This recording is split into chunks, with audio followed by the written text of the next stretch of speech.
यद्यपि मैं अजन्मा तथा अविनाशी हूँ और यद्यपि मैं समस्त जीवों का स्वामी हूँ, तो भी प्रत्येक युग में मैं अपने आदि दिव्य रूप में प्रकट होता रहता हूँ।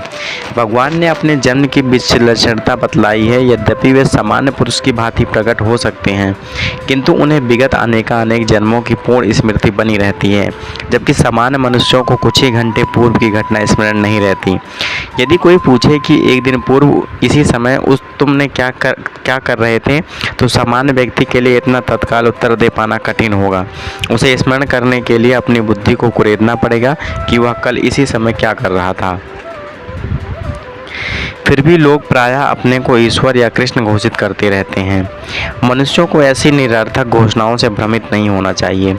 जब भगवान द्वारा अपनी प्रकृति या स्वरूप की व्याख्या करते हैं, प्राकृतिक का अर्थ स्वभाव या तथा स्वरूप दोनों हैं। भगवान कहते हैं कि वे अपने ही शरीर में प्रकट होते हैं। वे सामान्य जीव की भांति शरीर परिवर्तन नहीं करते। इस जन्म के बद्ध जीव का एक प्रकार का शरीर हो सकता है, किंतु अगले जन्म में दूसरा शरीर रहता है।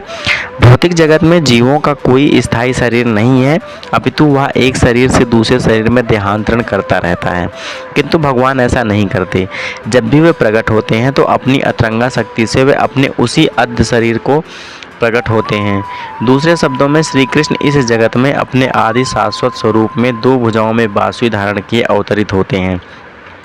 वे इस भौतिक जगत से निष्कुलित रहकर अपने शाश्वत शरीर सहित प्रकट होते हैं। यद्यपि वे अपने उसी दिव्य शरीर में प्रकट होते हैं और ब्रह्मांड के स्वामी होते हैं, तो भी ऐसा लगता है कि वे समान जीव की भांति प्रकट हो रहे हैं। यद्यपि उनका शरीर भौतिक शरीर की भांति छिड़ नहीं होता, फिर भी ऐसा प्रतीत होता है कि भगवान कृष्ण बालपन से कुमार अवस्था से तरुणावस्था को प्राप्त करते हैं। किंतु आश्चर्य तो यह है कि वे कभी भी युवा अवस्था से आगे नहीं बढ़ते। कुरुक्षेत्र युद्ध के समय उनका अनेक पौत्र थे। दूसरे शब्दों में कहें, वे भौतिक गणना के अनुसार काफ़ी वृद्ध थे, फिर भी वे 20-25 वर्ष के युवा जैसे लग रहे थे। हमें कृष्ण की वृद्धावस्था का कोई चित्र नहीं दिखाई देता, क्योंकि वे कभी भी हमारे समान वृद्ध नहीं होते। यद्यपि वे तीनों काल में, भूत, वर्तमान तथा भविष्य में सबसे वयोवृद्ध पुरुष हैं।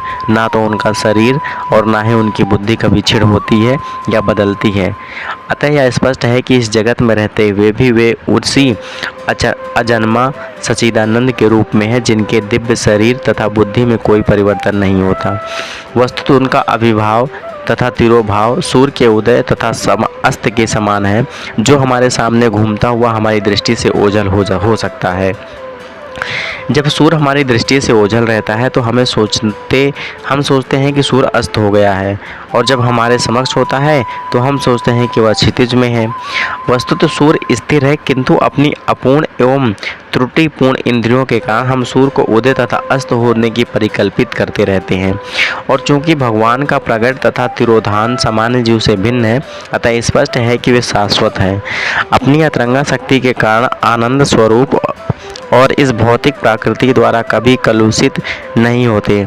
वेदों द्वारा भी पुष्टि की जाती है कि भगवान अजन्मा होकर भी अनेक रूपों में अवतरित रहते हैं।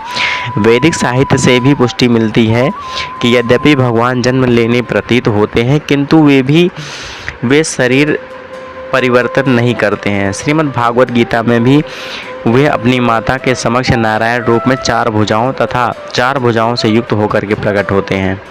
उनका अद्य शाश्वत रूप में प्रकट उनकी अलौकिक कृपा है, जो जीवों को प्रदान की जाती है, जिससे वे भगवान के यथारूप में अपना ध्यान केंद्रित कर सकते हैं, ना कि निर्विशेषवादियों के द्वारा मनोधर्म या कल्पना पर आधारित रूप में। विश्वकोश के अनुसार माया या आत्मा माया शब्द भगवान की अलौकिक कृपा का सूचक है। भगवान उसे अपने समस्त पूर्व आविर्भाव तिरोभाव के अवगत रहते हैं, किंतु सामान्य जीव को जैसे ही नवीन शरीर प्राप्त होता है, वह अपने पूर्व शरीर के विषय में सब कुछ भूल जाता है। वे समस्त जीवों के स्वामी हैं, क्योंकि इस धरा पर रहते हुए भी वो आश्चर्यजनक तथा अमानवीय लीलाएं करते रहते हैं। अतः भगवान निरंतर वही परम सत्य स्वरूप और उसके स्वरूप तथा आत्मा में उनके गुणों तथा शरीर में कोई भी अंतर नहीं है। अतः यह प्रश्न किया जा सकता है कि इस संसार में भगवान क्यों अभिभावित होते हैं और तिरोभूत होते रहते हैं। अगले श्लोक में इसकी व्याख्या स्पष्ट रूप से बताई गई है।